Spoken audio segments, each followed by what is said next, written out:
अंतिम इच्छा। समय के साथ साथ राजा कृष्णदेव राय की माता बहुत वृद्ध हो गई थी। एक बार वह बहुत बीमार पड़ गई। उन्हें लगा कि अब वे शीघ्र ही मर जाएंगी। उन्हें आम से बहुत था, इसलिए जीवन के अंतिम दिनों में वे आम दान करना चाहती थी। सो उन्होंने राजा से ब्राह्मणों को आमों को दान करने की इच्छा प्रकट की। वह समझती थी कि इस प्रकार दान करने से उन्हें स्वर्ग की प्राप्ति होगी। सो कुछ दिनों बाद राजा की माता अपनी अंतिम इच्छा की पूर्ति किए बिना ही मृत्यु को प्राप्त हो गई। उनकी मृत्यु के बाद राजा ने सभी विद्वान ब्राह्मणों को बुलाया और अपनी मां की अंतिम अपूर्ण इच्छा के बारे में बताया। कुछ देर तक चुप रहने के पश्चात ब्राह्मण बोले, यह तो बहुत ही बुरा हुआ महाराज। अंतिम इच्छा के पूरा न होने की दशा में तो उन्हें मुक्ति ही नहीं मिल सकती। वे प्रेत योनि में भटकती रहेंगी। महाराज, आपको उनकी आत्मा की शांति का उपाय करना चाहिए।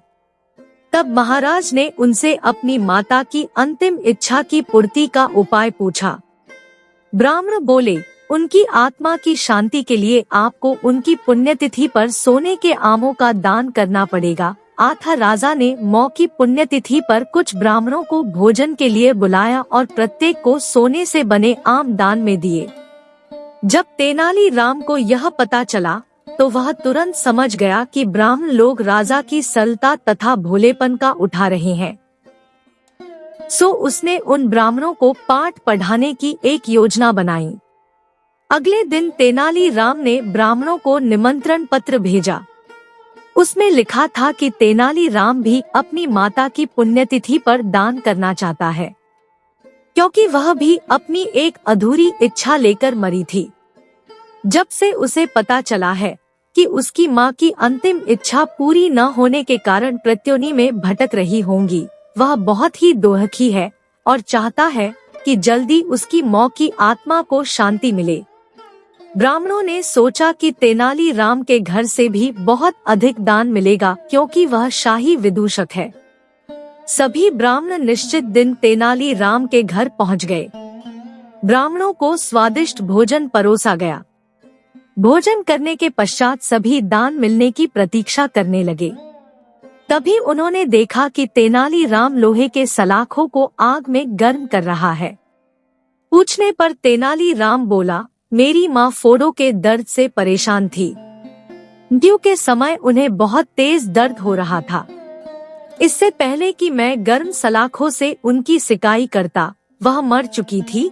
अब उनकी आत्मा की शांति के लिए मुझे आपके साथ वैसा ही करना पड़ेगा जैसी कि उनकी अंतिम इच्छा थी। यह सुनकर ब्राह्मण बौखला गए। वे वहां से तुरंत चले जाना चाहते थे।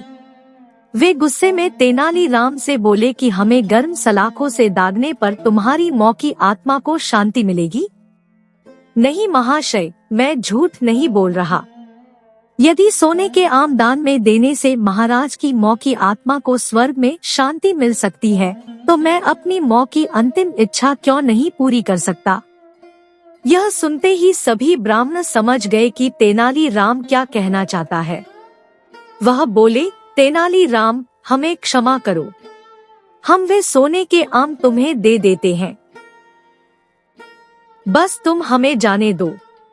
तेनाली राम ने सोने के आम लेकर ब्राह्मणों को जाने दिया, परंतु एक लालची ब्राह्मण ने सारी बात राजा को जाकर बता दी। यह सुनकर राजा क्रोधित हो गए और उन्होंने तेनाली राम को बुलाया। वे बोले, तेनाली राम, यदि तुम्हें सोने के आम चाहिए थे तो मुझसे मांग लेते। तुम इतने लालची कैसे हो गए कि तुमने ब्राह्मणों से सोने के आम ले लिए।